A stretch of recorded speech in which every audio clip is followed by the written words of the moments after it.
Hola, buenas tardes, buenos días de donde nos estén viendo. Damos inicio una vez más a un nuevo webinar. En esta ocasión tocaremos el tema de novedades en legislación laboral en la era del post-COVID. Tenemos a 4 invitados, a Jorge García, asociado de Cuatro Casas de México, Luis Enrique Fernández, socio en Pérez Yorca desde España, Aimé Límaco desde Perú, que es asociada de Cuatro Casas también, y Jorge Molinero, que es el CEO de Grupo Atiza Alier Abogados desde España. Fantástico. Bueno, tenemos un panel fantástico, Carla. Buenos días o buenas tardes. Jorge García, Jorge Molinero, Luis Enrique y Aimé.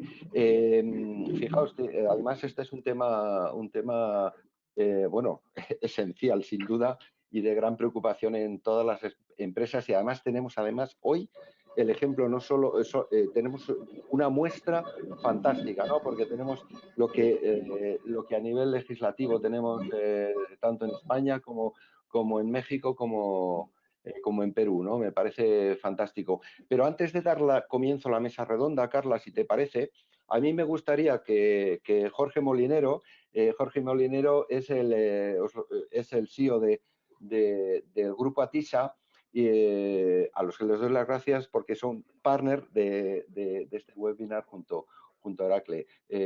Jorge, buenas tardes. Buenas tardes, ¿qué tal? Muy bien, fenomenal.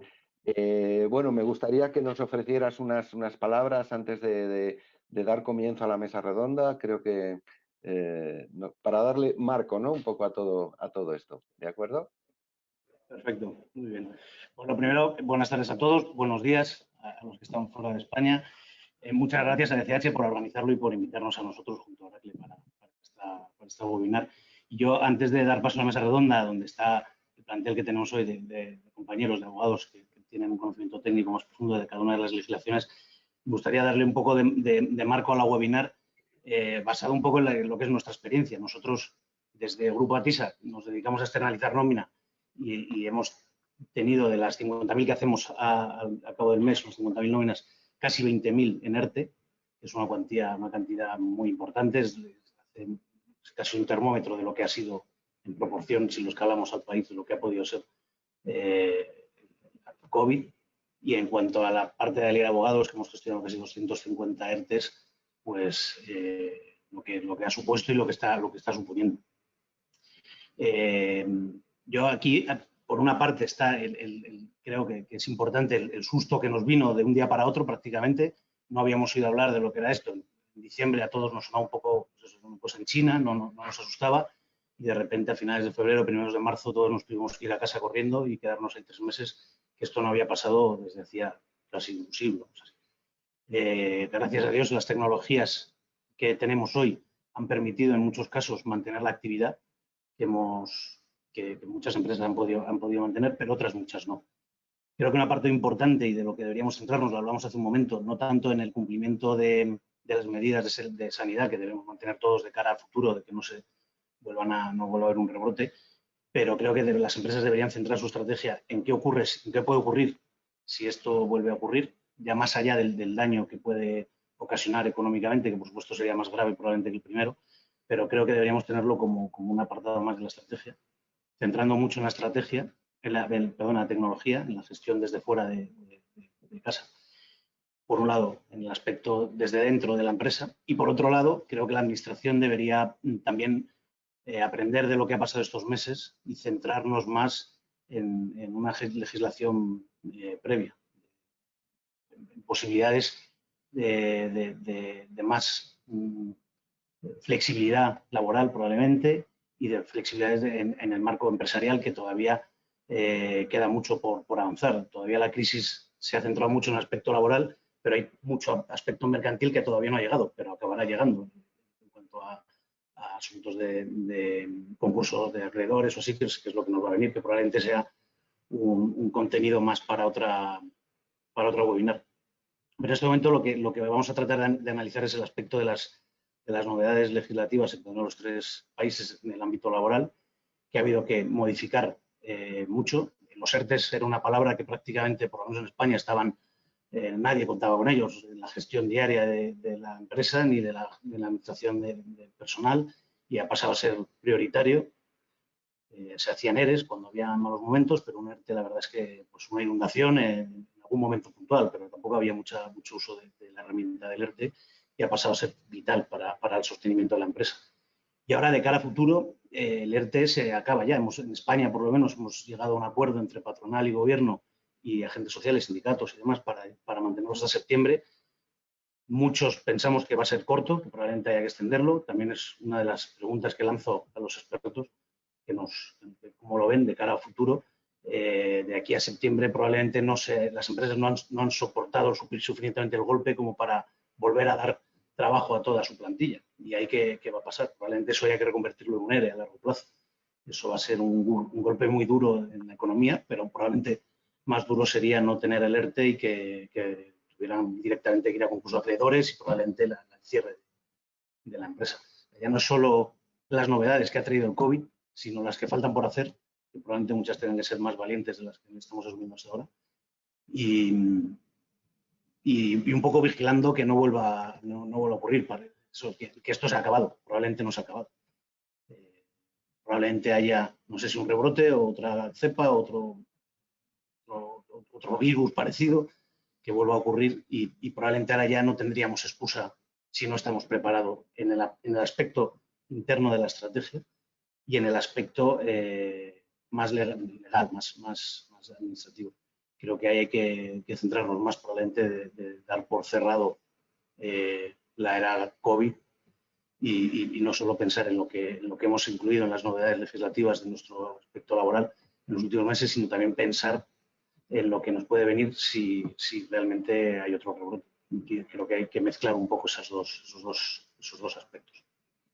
Es un poco, creo que un marco de lo que hoy creo que nuestros compañeros van a poder abundar en un aspecto más técnico. Perfecto. Perfecto. Muchísimas gracias, A vosotros. Jorge. Muy bien. Bueno, si os parece, vamos a dar comienzo a la mesa redonda. Sí quiero recordar a todo el mundo que nos pueden enviar sus preguntas por escrito. Carla las va a recoger y nos las va a trasladar. ¿Es así, Carla? Totalmente. Así que yo creo que es el momento ahora precisamente de que hagáis vuestras preguntas, porque tenéis a un grupo de especialistas que os van a dar respuesta a dichas preguntas. Bueno, nos los ha presentado ya Carla esta tarde, pero al comienzo, pero sí quiero recordaros, ¿no?, que tenemos a Jorge García de Fresno, que es asociado en Cuatro Casas en México. Tenemos a Luis Enrique Fernández Pallarés, que es socio de Pérez Llorca, aquí en España, y tenemos a Imeli Maco, que es asociada de Cuatro Casas en Perú, que además nos van a poder contar incluso las características específicas desde su propio país, que yo creo que, ¿no?, que nos pueden alimentar mucho, ¿no?, nos pueden dar mucha información. Yo casi, fijaos, tengo las preguntas, pero voy a retomar una que ha planteado ahora mismo, que ha planteado Jorge, ¿no?, Jorge Molinero.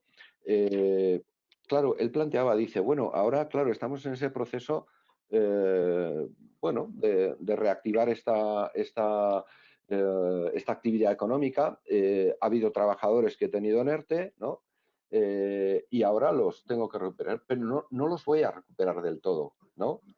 O sea, mi situación económica resulta que va a hacer que yo los tenga que recuperar poco a poco.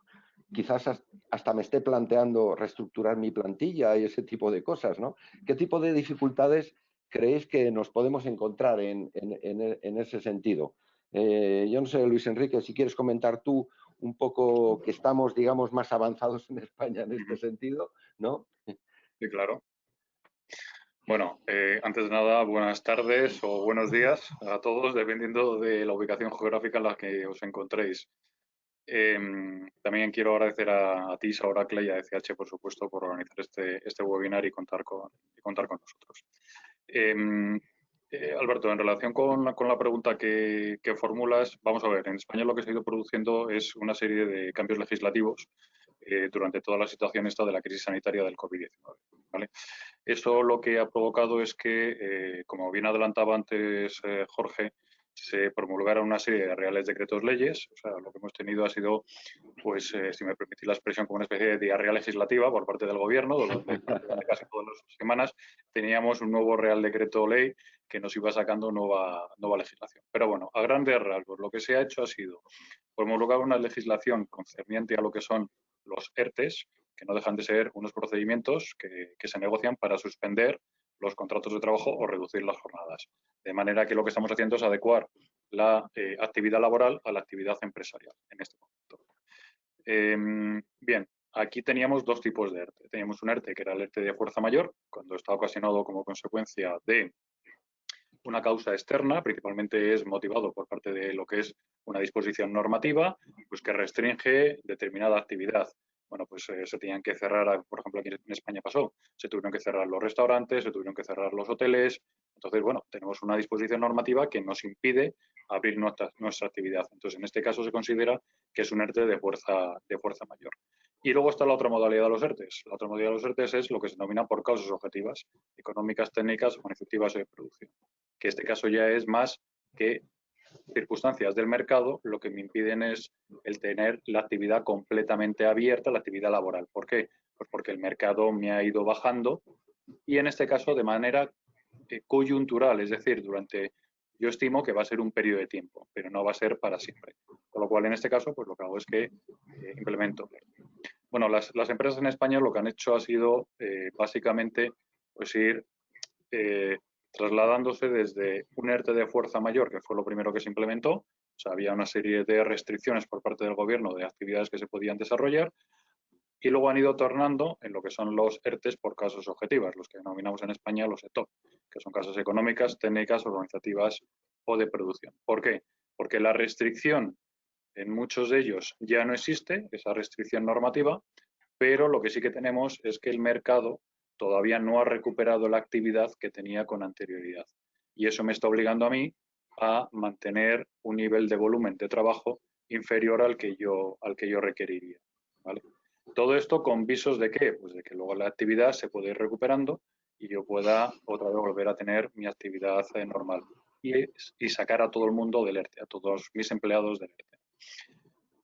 El problema aquí viene cuando esa recuperación luego realmente no se produce o no se va a producir, que ya nos encontramos con casos en los que las compañías ya lo estiman, que no se va a producir en un corto o medio plazo. Con lo cual ahí lo que me encuentro es con un exceso de plantilla con respecto a la actividad comercial que yo tengo. Y eso me va a obligar posteriormente pues, a implementar otro tipo de medidas que son procesos de reestructuración laboral de pues, probablemente despidos. Pero vamos, eso es una de las cuestiones que nos vendrá después. Probablemente más hacia final de año o principios del año que viene. Muy bien, ahora sí me gustaría luego hacerte otra pregunta, Luis Enrique. En vuestro caso, por ejemplo, Jorge, en Perú, en México, con vuestras peculiaridades legales, ¿estamos en el mismo escenario o cómo puede variar esto, ¿no? Porque ahora vosotros estáis en ese proceso, me estoy descalando, pero ya lo tenéis en mente. Dice, oye, ¿cómo voy a gestionar esto, ¿no? ¿Cómo está ocurriendo en México? Muchas gracias, Alberto. Primero, muchas gracias a la Organización Internacional de Directivos de Capital Humano por la invitación. Para mí es un placer estar aquí con ustedes. Para poner un poco en contexto de qué ha ocurrido en México, sobre todo en el tiempo particular de la pandemia en la que estamos ahora. En México, el día 30 de marzo del 2020 se emitió la declaratoria de emergencia sanitaria por causa de fuerza mayor. Y a partir de ahí se iniciaron a desplegar una serie de medidas, acciones extraordinarias en materia sanitaria que todas las empresas tuvieron que cumplir, empresas y ciudadanos en particular. Una de estas medidas específicamente fue algo similar a lo que ocurrió en España, de limitar qué actividades eran esenciales y cuáles no. las actividades esenciales en el entendido que debían continuar con su funcionamiento ordinario, las actividades no esenciales que debían suspender actividades por considerarlas no fundamentales para la economía en ese momento. Ahora, ¿qué ocurrió en México? En México, los términos de la declaratoria de emergencia, que fue por causa de fuerza mayor, dictó en mayor medida qué podían hacer los empresarios en México. En México se dictó una emergencia sanitaria por causa de fuerza mayor, distinto a una contingencia sanitaria. En México, el término contingencia sanitaria hubiera permitido a los patrones una suspensión de relación de trabajo y pagar salario mínimo hasta por un mes. Como no fue lo que dictó la autoridad, dictó emergencia sanitaria por causa de fuerza mayor, esto obligó a los empleadores a realizar convenios con sus empleados o líderes sindicales para la modificación temporal de la relación de trabajo o suspensión colectiva de relación de trabajo. Los efectos, me imagino, son similares a los del ERTE y ERTO que están comentando en España. El chiste es modificar la relación de trabajo, ya sea para reducir la jornada, reducir el salario y por un tiempo particular o un plazo pactado en esos propios convenios con los empleados o con los líderes sindicales. ¿Cuál es la complicación al día de hoy? Que en mi experiencia la mayoría de esos pactos tenían un plazo o cierto periodo determinado donde iba a estar vigente esa modificación temporal de relación de trabajo. El día de ayer iniciamos en lo que se llama semáforo naranja. México funciona al día de hoy con un sistema de semáforo epidemiológico, donde a través de los colores rojo, naranja, amarillo o verde, se determina qué actividades pueden funcionar, cuáles no, y qué medidas particulares tienen que tomar los empresarios y los ciudadanos dependiendo del color del semáforo. Es un sistema organizado por el gobierno federal, pero aplicado individualmente en cada entidad federativa. En la Ciudad de México, donde estoy yo ubicado, donde está Guadalcasas, estamos a partir de ahí en semáforo naranja, lo que implica que actividades esenciales evidentemente pueden continuar, ya que estaban operando el semáforo rojo, pero en general actividades económicas ya pueden retomar sus actividades, pero con ciertas limitaciones y restricciones como un 30% de su capacidad y además de implementar medidas sanitarias muy estrictas. En general, ese es el marco normativo en México. ¿Qué ha ocurrido con la particularidad de que en México el gobierno obligó a los empresarios a llegar a acuerdos individuales con sus sindicatos y con los empleados para llevar a cabo estas modificaciones de relación laboral que pudiera permitir una reducción en el costo laboral? Qué bueno. Aimé, ¿cómo es la realidad en Perú ahora mismo? Buenos días a todos, buenas tardes o buenas tardes. Y bueno, primero muchas gracias por la invitación también. Veo que va a ser bastante positivo tener toda esta diversidad. Bueno, en Perú es un poco una combinación de lo que ha pasado en España y lo que pasó en México. Existió al inicio esta división entre actividades esenciales y no esenciales, y hemos ido desde una norma muy restrictiva que básicamente obligaba a los empleadores que desarrollaban actividades no esenciales a otorgarle a los trabajadores licencias compensadas o realizar trabajo remoto, hasta permitir la suspensión perfecta de labores, que es muy similar a los ERTES, ¿no? Al principio toda esta regulación fue muy restrictiva y muy protectora. En Perú, en general, la legislación laboral es bastante proteccionista para los trabajadores. Sin embargo, aquí hemos empezado el periodo de emergencia el 16 de marzo. Se declaró el 15 de marzo, empezamos el 16. Han pasado ya varios meses y a medida que han transcurrido los meses, hemos tenido 25 normas de carácter laboral aproximadamente que iban cambiando en el tiempo. ¿Por qué? Porque básicamente la realidad ha superado el derecho y el derecho tiene que ir adecuándose a lo que ha pasado en la realidad. Esta situación de otorgar licencias compensadas, es decir, pagadas, que al principio sonaban razonables porque el periodo de emergencia se dictó por 15 días, mientras se iba extendiendo, era algo insostenible, ¿no? Y al principio, por ejemplo, en la suspensión perfecta, que es una figura muy similar a los ERTES, no estaba permitida y se ha ido relajando hasta la fecha en la que hoy día que sí se permite. Entonces, ¿qué más se ha permitido o qué cosas son los dos aspectos más relevantes? Uno, la implementación del trabajo remoto. Se creó esta figura extraordinaria y temporal que es muy similar al teletrabajo, pero que el teletrabajo aquí en Perú existía y no se había aplicado. Entonces, se aplicó el trabajo remoto. ¿Cuál es la principal diferencia? Que el trabajo remoto lo puede decidir unilateralmente el empleador, mientras que en el teletrabajo tú necesitas acuerdo de ambas partes, ¿no? Entonces, esta medida se utilizó para que los empleadores o los trabajadores que pueden realizar trabajos remotos continúen con su actividad, porque básicamente en la medida en la que se extendió el periodo de cuarentena aquí en Perú, bueno, que ya dejó de ser cuarentena hace mucho rato, ya hemos superado los 100 días, se veía que esto era inviable, ¿no? Al día de hoy también estamos en periodo de desescalada. De hecho, se había previsto una desescalada en 4 fases que empezaban en el mes de mayo, en la primera, el mes de junio, en la segunda, y así hasta el mes de agosto. Nuevamente la realidad ha superado esto y al día de hoy ya tenemos centros comerciales abiertos, sean las fases, la desescalada en 1, 2, 3, 4, la verdad es que ha terminado en 1, 2, ya se han reiniciado porque nuevamente es insostenible.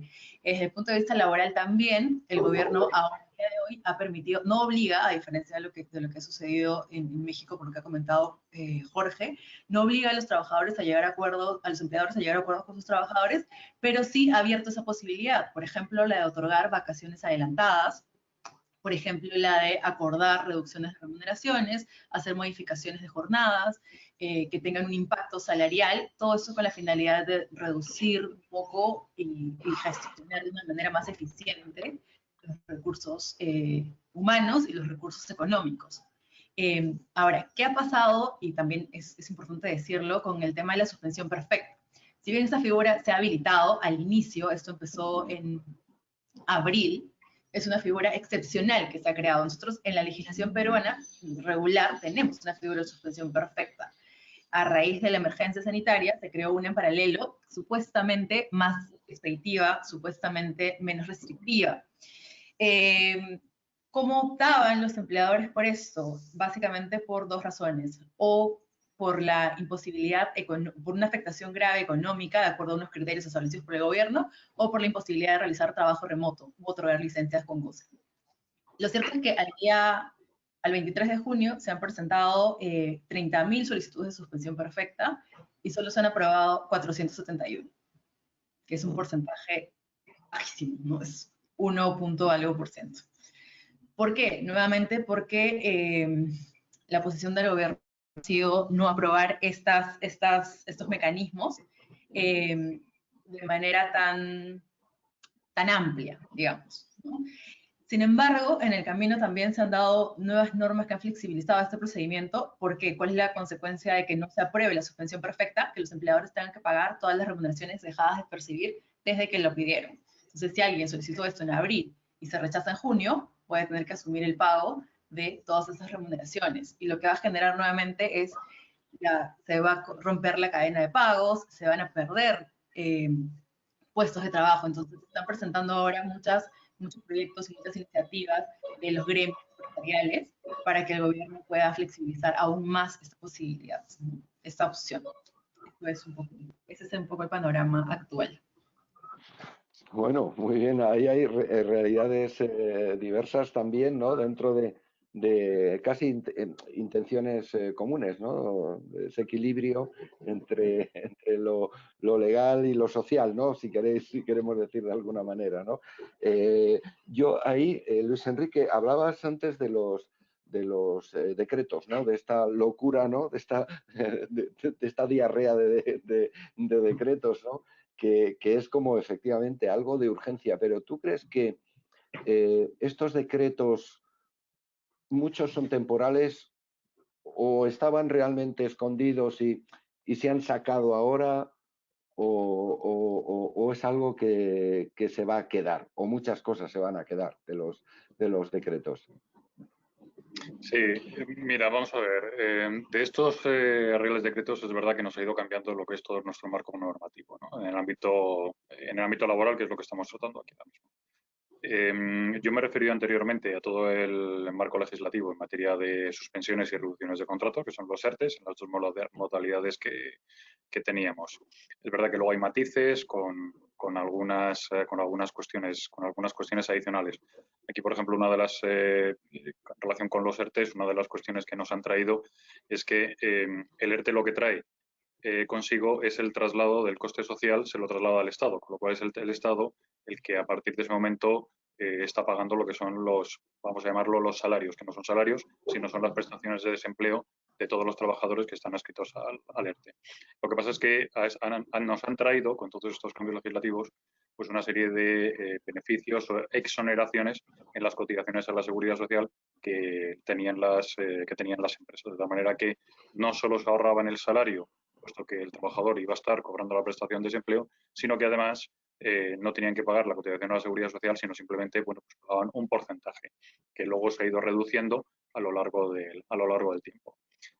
Bien, esta cuestión es una cuestión evidentemente temporal, o sea, todo este marco normativo que hemos ido regulando se ha estado regulando durante la crisis sanitaria y lo que tiene es una perspectiva temporal donde vemos una finalización. En el momento que acabe la crisis sanitaria, todo esto, este marco normativo concluirá y volveremos otra vez a lo que son las reglas de juego que teníamos hasta entonces.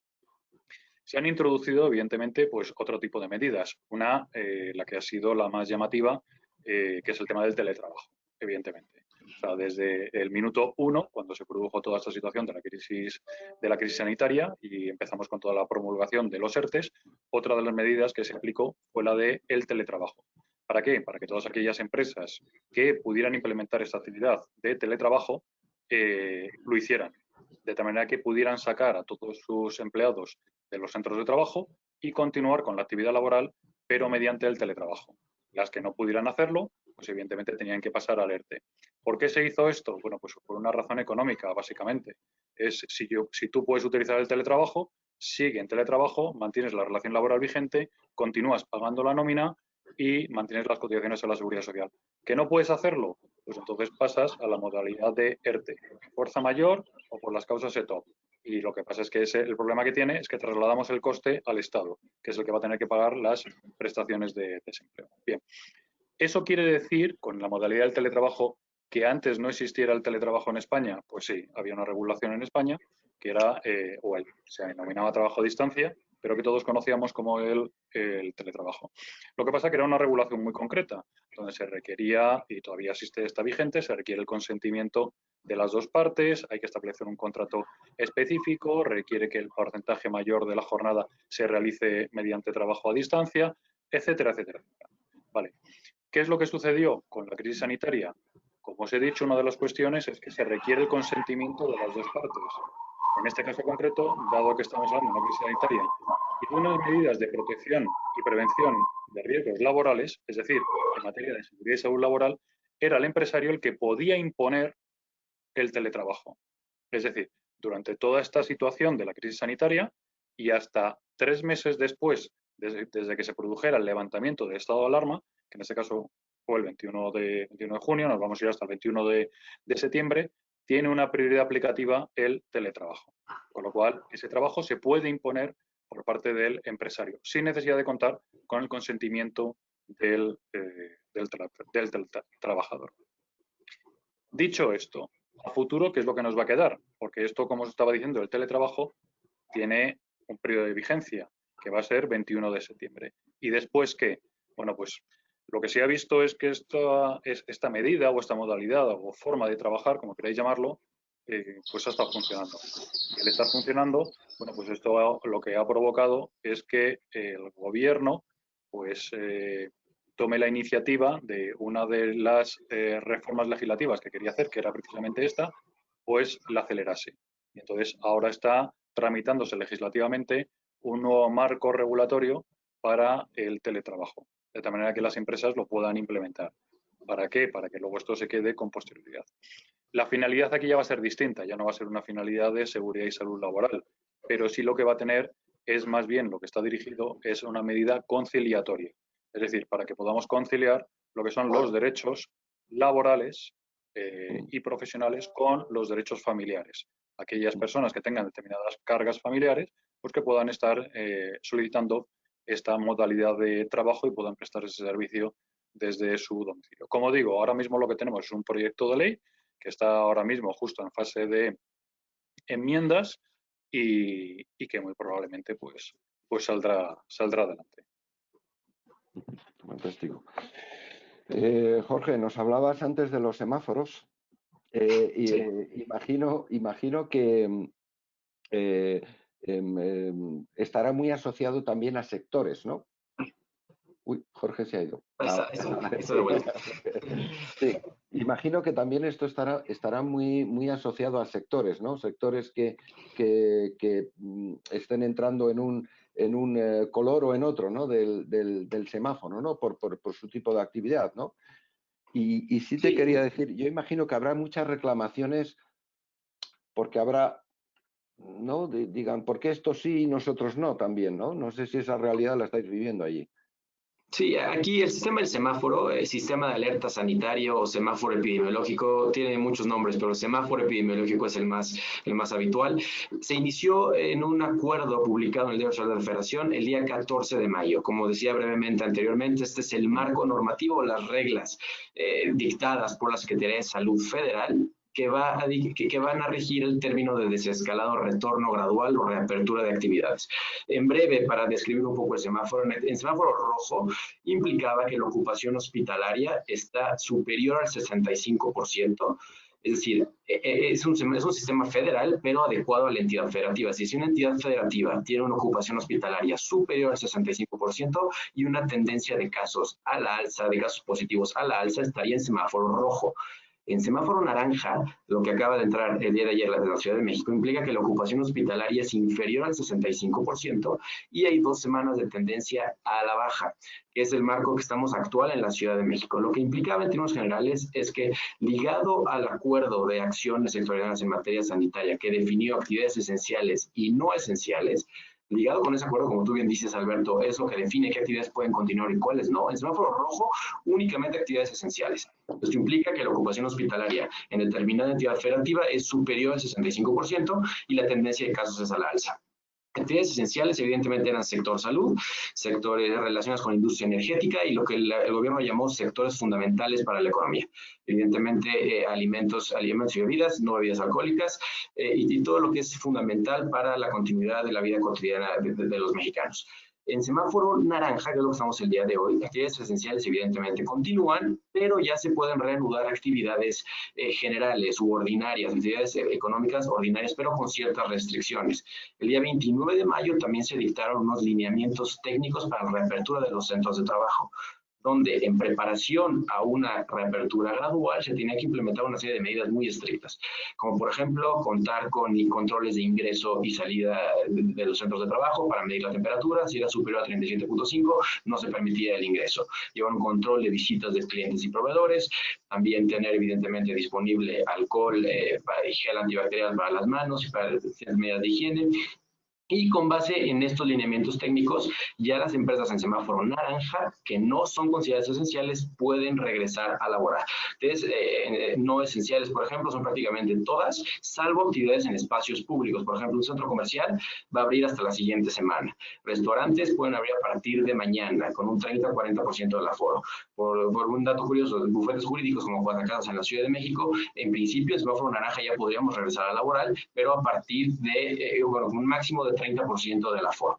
Entonces, en breve, este semáforo epidemiológico dictado el 14 de mayo fue lo que dice, lo que pacta el marco genérico de esta etapa de reapertura, que define qué actividades pueden continuar o no y qué medidas específicas deben implementarse en cada centro de trabajo para reanudar actividades. ¿Y qué tal está asumiendo esto, Jorge? ¿Qué tal está asumiendo esto la población? Bueno, aquí hay diversidad de opiniones. La verdad que en México, en mi experiencia, el confinamiento fue un tanto más laxo que en España. La verdad que nunca hubo ese control estricto por parte de las fuerzas de seguridad pública para mantener a la gente en casa. Sí había anuncios, sí había los policías diciendo regresen a sus casas, por favor. Nunca llegó a un arresto, nunca llegó a un regreso en casa, ahora mismo vas a ser arrestado. El confinamiento fue un poco más relajado de lo que otros países vivió. La realidad mexicana fue así, los gobernantes sí lo decidieron, y en términos generales, yo en mi experiencia, las empresas sí cumplieron con el tema de si eres esencial, continúa, si no eres esencial, no trabajas y buscas ciertas medidas para mitigar tus costos laborales, evidentemente iniciando con el teletrabajo, que se favorece. Hay un marco normativo en la Ley Federal del Trabajo a domicilio, el cual es limitado, así que ahí venía la ingeniería jurídica para crear las políticas y algo, un traje a la medida para que la empresa tuviera un protocolo de trabajo a domicilio que se adecuara a sus necesidades. Pero sí, en general, yo creo que el confinamiento fue un poco más laxo. Eso lleva a que de alguna manera la pandemia tiene efectos distintos en México que en otros países. Esa fue la medida que se implementó aquí en México. Y sí, la verdad que las empresas se han ajustado a la esencialidad o no de sus actividades. Si no eres esencial, ahí venía la asesoría de buscar cómo reducir costes laborales, o implementar protocolos de trabajo a domicilio y otras estrategias que tuvimos que ingeniarnos los abogados aquí en México. Muy bien. Pues Carla. ahora tenemos una pregunta del público y directamente para México. Entonces, nuestro miembro, Jorge Soria, pregunta, ¿se tiene conocimiento de alguna prórroga en la aplicación de los pasos siguientes de la norma 035 a razón del contexto actual? No, en principio esa norma 035 para todo el público que no es de México es una norma para prevención de factores de riesgo psicosocial. Es una norma oficial mexicana que es un lineamiento técnico emitido por la Secretaría de Trabajo y Prevención Social que busca que los empresarios tengan un protocolo y una medida para evitar factores de riesgo psicosocial. Esto implica desde evitar la violencia laboral, evitar hostigamiento y abuso laboral. Esta norma oficial mexicana se dictó en 2018 y tenía un año de vigencia. Inició su vigencia en noviembre de 2019. En principio no hay una prórroga para el cumplimiento de esta norma directamente derivado de los efectos de la pandemia en México. Las obligaciones, dependiendo del número de empleados, están vigentes a partir de noviembre del año pasado, si no mal recuerdo. Entonces, en principio, una empresa micro, pequeño, mediana empresa, cumplía simplemente con tener un protocolo, una política de prevención de factores de riesgo psicosocial. A partir de ahí, si la empresa tiene un mayor número de empleados, había que implementar medidas adicionales, tales como encuestas a los empleados para ver si estaban sujetos a estrés y qué medidas adicionales podía implementar el empresario para evitar factores de riesgo psicosocial. Entonces, la respuesta clara sería que en principio no hay una prórroga para el cumplimiento de esta obligación. Esta obligación está vigente desde noviembre del año pasado. Muy bien. ¿Tienes alguna pregunta más en recámara, Carla? No, ¿O puedo continuar yo? no. Sí. Sí, Fantástico. Bueno, Aimé, antes nos has hablado de el estado de suspensión perfecto, ¿no? Y había esa diferencia digamos, entre las peticiones y las aceptaciones, ¿no? ¿Por qué se produce esa diferencia tan grande? Bueno, sí, es una diferencia muy, muy grande. Primero porque, digamos, la manera en la que se planteó inicialmente la suspensión perfecta ha ido variando desde la absolutamente restrictiva hasta una que se permite, que es más viable. Este último cambio que flexibiliza un poco más este pedido ha ocurrido la semana pasada. Entonces, esto que se ha resuelto hasta junio, básicamente se refiere a los pedidos que se han planteado entre abril y mayo, cuando la regulación era mucho, mucho más restrictiva. Entonces, para esa fecha ya se resolvieron muchos en contra. Del porcentaje resuelto, ¿no? La mayoría se ha rechazado y eso ha requerido, hay mucho cuestionamiento desde el punto de vista legal y social. ¿Por qué? Porque las resoluciones en las que se rechaza este pedido no están bien motivadas. Han sido, en muchos casos, un copy-paste de las resoluciones anteriores. Entonces, esto también vulnera, me voy a poner estrictamente legal, el derecho de defensa de las empresas. Porque si bien tengo como empleador la posibilidad de impugnar esta resolución, ¿cómo puedo impugnar si la resolución no está bien motivada? ¿Sobre la base de qué voy a impugnar? Bueno, ahí hay un tema de falta de motivación, etcétera, pero, digamos, siempre te da más herramientas, ¿no? El que está motivado. Por ejemplo, un caso que es público aquí, el pedido de Avianca, una aerolínea CIA que evidentemente el sector de transporte aéreo y el turístico, que aquí en Perú es muy importante, se ha visto paralizado al 100%, porque desde el inicio paralizó sus actividades. Sin embargo, se rechazó este pedido abiertamente cuando el impacto económico, más allá del punto específico de en qué porcentaje se impactó económicamente, creo que es claro que una actividad como esa iba a resultar bastante impactada. Otra cosa que afectó, que hasta la semana pasada era así y ahora se ha cambiado, es que para que tú solicites una suspensión perfecta, necesitabas acreditar como empleador haber tomado otros mecanismos menos gravosos. ¿A qué mecanismos me refiero? A otorgar vacaciones, ¿no? A reducir la remuneración, a todos los mecanismos que puedas utilizar antes de aplicar la suspensión perfecta, porque la suspensión perfecta en Perú tiene como efecto que dejes de pagar remuneraciones. Y hasta la semana pasada tampoco el Estado, nadie asumía eso. O sea, si yo era un trabajador que estaba dentro de un procedimiento de suspensión perfecta, salvo en el caso de pequeñas empresas, en el caso de grandes empresas no tenía derecho a nada, básicamente.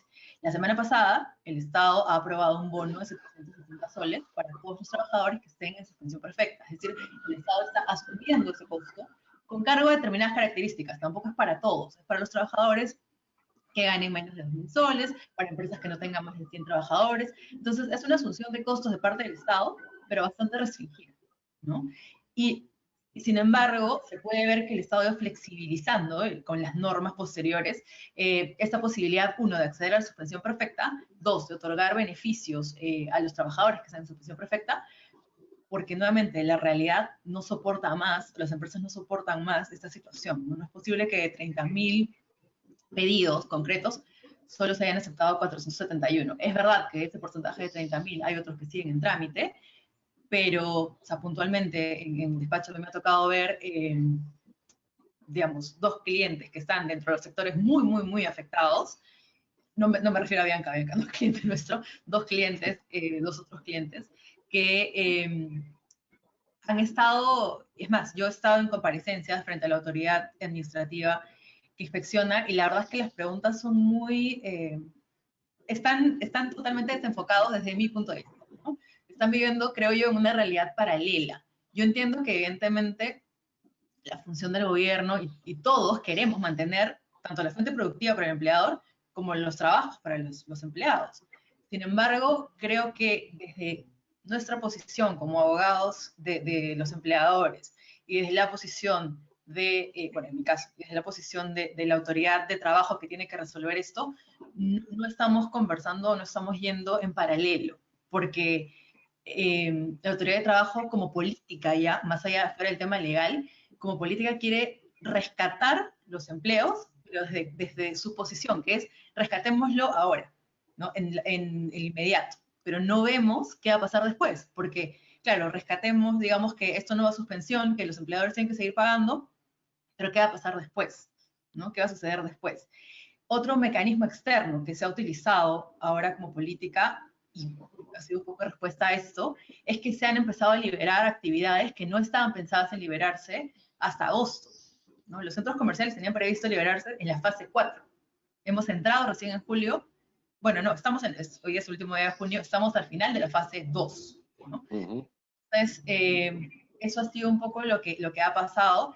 La suspensión perfecta es un mecanismo que ha existido antes, existe normalmente en la regulación peruana, no ha sido un mecanismo que se ha utilizado regularmente. Para que tengan una idea, antes de, digamos, en la época pre-COVID, si lo queremos llamar así, ya existía la suspensión por causas objetivas, por razones tecnológicas, por otras muchas razones. Aquí lo llamamos ese colectivo.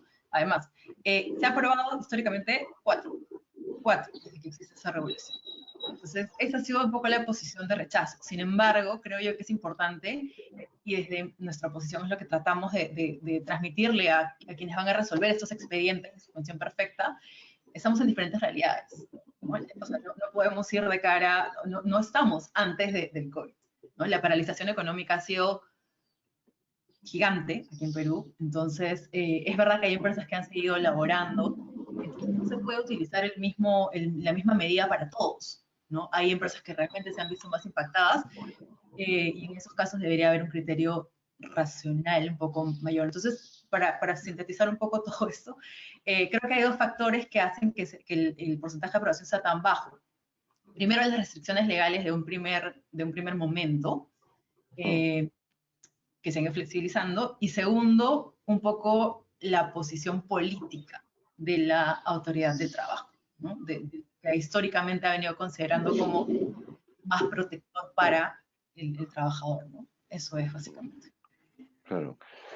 Luis Enrique, una pregunta para ti. Antes de hacer ahora una ronda final que vamos a hacer ahora, pero sí quería, en materia de legislación y de controles y tal, en referencia a a la prevención de riesgos laborales? ¿Tú crees que esto va a crecer, se va a hacer más complejo quizás a partir de ahora? Vamos a Probablemente... ver. Ah, perdón. Luis Enrique, sí, ahora sí. ¿Qué opináis? Luis Enrique.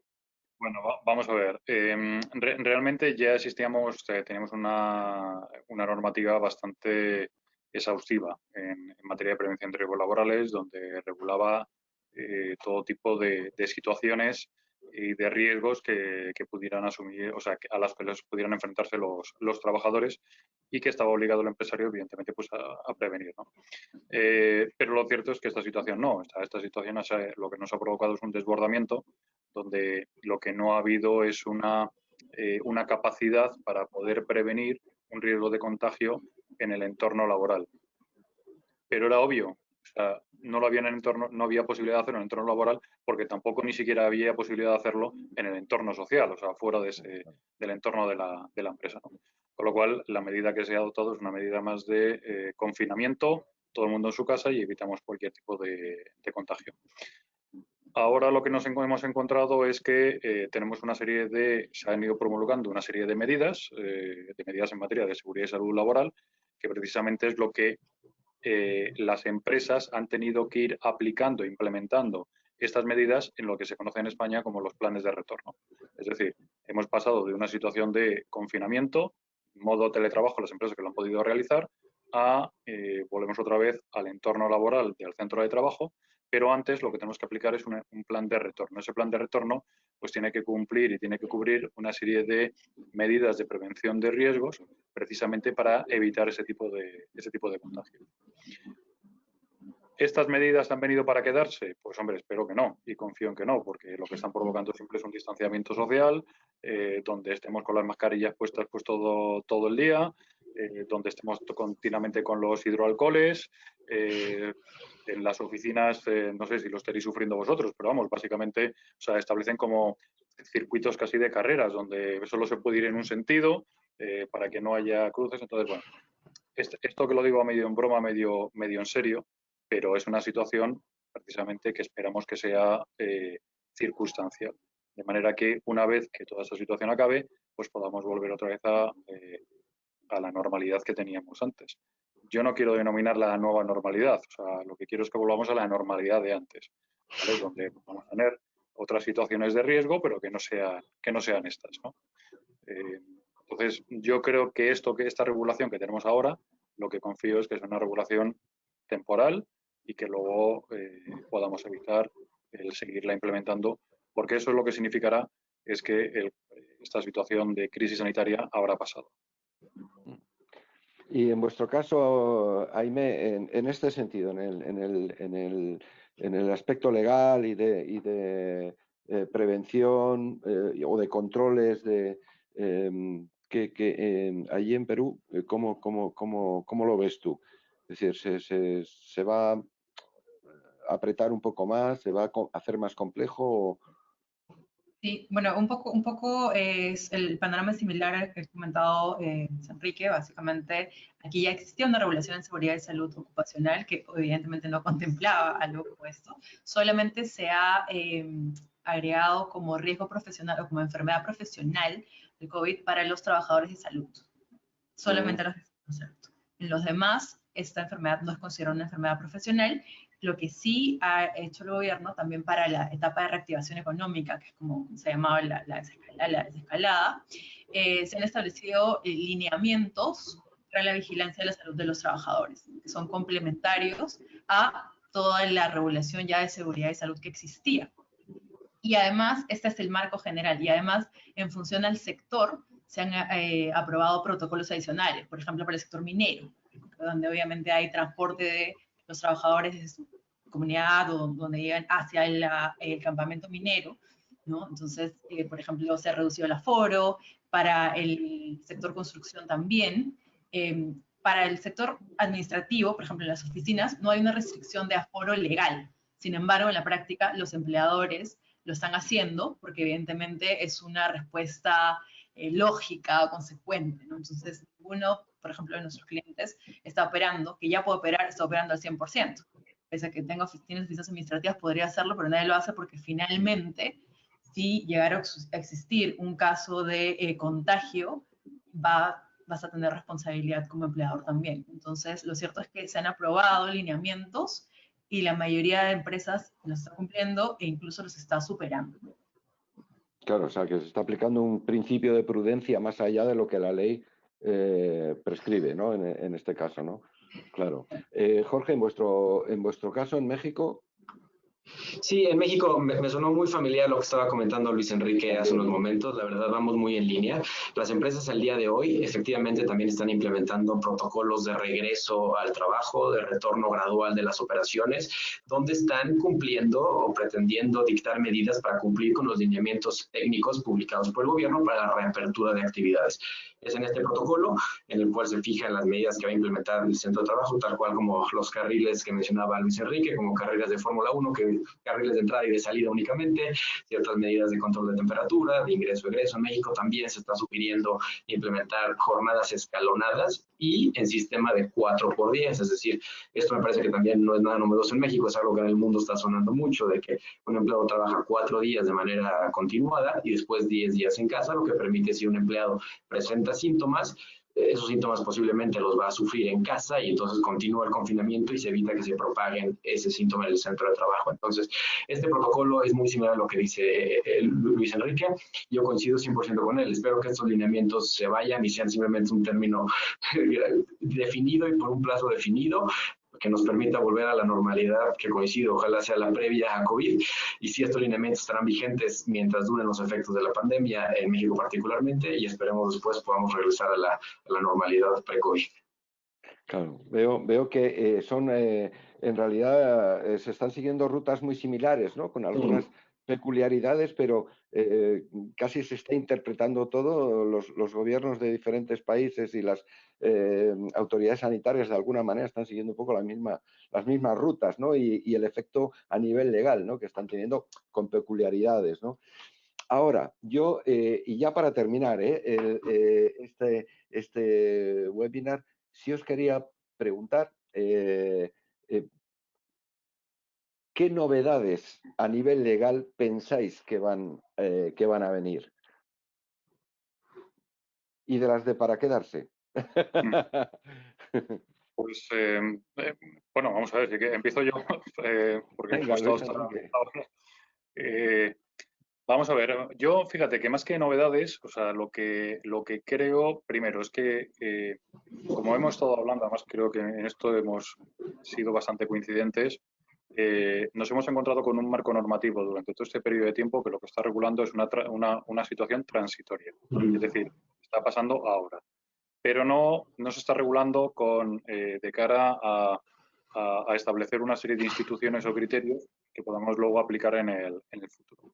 Ahora bien, dicho esto, es verdad que existía una modalidad en España, por lo menos yo voy a hablar de la parte en la que creo que es algo más notorio, donde existía la modalidad que era el trabajo a distancia o el teletrabajo, ¿vale? Y esto había empresas que lo aplicaban, otras que no, otras que lo aplicaban un poco, demás. Lo que sí ha visto durante todo ese periodo de tiempo es que ha sido una herramienta o una forma de trabajo que ha funcionado. Y ha funcionado donde las empresas podrían haber pasado de una situación de productividad, pongamos 100, que estaban en su nivel de productividad, a productividad 0 por tener que cerrar. Y en vez de pasar en esos niveles, a lo mejor han mantenido pues, un nivel de productividad del 80, 90, 70%, el que sea, pero han conseguido mantener un nivel de productividad. Otras, te diría, que dependiendo del sector en el que estuvieran funcionando, ni siquiera han notado estos niveles de productividad. O sea, esta bajada de productividad. Por ejemplo, o sea, tenemos aquí clientes del sector de farmacéuticos, de industria farmacéutica, donde ha sido al revés, claro, como consecuencia de la crisis sanitaria, pues estaban en un nivel alto de actividad. ¿El hecho de que toda la gente de oficinas los tuvieran en modo de teletrabajo ha perjudicado esa actividad? No, todo lo contrario. O sea, al revés, se han mantenido ese nivel de actividad. Es más, mira, te voy a contar un dato sin contar, pues sin hablar de nombres de clientes y empresas. Tenemos una empresa donde precisamente una de las cuestiones que se venía planteando ya desde hace un tiempo era implementar todo este tema del teletrabajo. Le habían dado un montón de vueltas, habían estudiado, analizado un montón de políticas. La semana anterior al confinamiento en España, que se produjo el 11 de marzo, la semana anterior, en una reunión del comité de dirección, trataron este tema. Y la conclusión fue que no. O sea, que de momento no, que lo aparcaban y que ya lo analizarían más adelante. Bueno, durante la situación del confinamiento, ellos estuvieron trabajando en modo de teletrabajo. ¿Cuál fue la pregunta? Oye, ¿podemos pasar ahora a todo el mundo a teletrabajo? Cuando acabe todo esto, a todo el mundo a teletrabajo, toda la jornada. Bueno, vamos a ver, o sea, jurídicamente sí, pues la forma de hacerlo, pero digo, a lo mejor lo que os tenéis que plantear es si tenemos que pasar de 0 a 100 en nada, ¿sabes? O sea, a lo mejor podemos empezar a establecerlo de una manera gradual. Pero lo que te quiero decir con esto es que no te digo para las empresas, pero para muchos CEOs, sobre todo, les ha cambiado la percepción sobre la situación del teletrabajo. Entonces, yo sí creo que va a ser una herramienta que cada vez se va a utilizar más. Que ya existía, esto no va a suponer un cambio legislativo, ya existía, pero que cada vez se va a utilizar más. Con otras finalidades, probablemente más de conciliación familiar, pero se va a utilizar. Muy bien. Aimé, en vuestro caso... Bueno, un poco en la misma línea que Luis Enrique, lo mismo. Si yo tuviera que rescatar una de las figuras, es el trabajo remoto. Aquí sí se hace una diferencia legal entre teletrabajo y trabajo remoto. Lo mismo, antes del confinamiento, según las estadísticas, solamente un 3% de las empresas había implementado esta modalidad. Primero porque, tal como está concebido, no voy a entrar en los detalles, pero como está concebida la estructura legal para el teletrabajo, se hacía muy complicado, y una de las cosas que se requería además era que la empresa pudiera efectuar control o supervisión de sus empleados a través de medios tecnológicos. Y no todas las empresas eran determinadas con determinadas características, ¿no? Y no todas las empresas podían cumplir con eso. Dentro de la estructura del trabajo remoto, esta figura extraordinaria, digamos, este requisito no existe, ¿no? Entonces, muchas empresas en crisis se han visto obligadas a hacerlos y ha funcionado muy bien.